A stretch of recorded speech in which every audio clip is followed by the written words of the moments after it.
Koristamise eesmärk on puhtus. See tähendab, et pinnalt eemaldatakse mustust, mis seal olla ei tohiks. Selleks on väga oluline mustust märgata.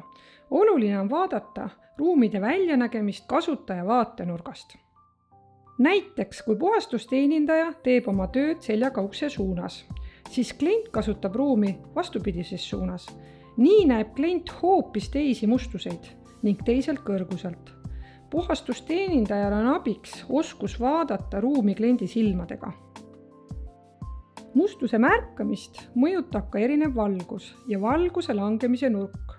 Soovitav on vaadata puhastatud pinda mitme nurga alt.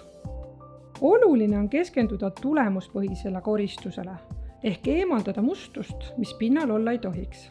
Ei ole mõistlik puhastada pinda, mis on puhas. Näiteks kapipealset tolmu ei ole vaja eemaldada igapäevaselt, kuid seda on vaja teha siiski regulaarselt, näiteks kord nädalas või kord kuus. On oluline asjakohase sagedusega pindasid puhastada. Samas esineb näiteks puutepindadel mustust, mida ei ole näha, kuid mida tuleb igal koristuskorral eemaldada. On oluline, et kasutatavad juhendid on asjakohased ja ei raiska asjatult aega puhaste pindade puhastamisele. Oluline on järgida juhendeid, kuid samas ka mõelda, milline mustus võib pinnal esineda ja kas seda peab eemaldama ikka igal koristuskorral. Tüüpilised kohad, mis sageli jäävad ruumi puhastades märkamata, ukseserv, kraanikausi alumine pool, dosaatori alune või lüliti. Märka mustust.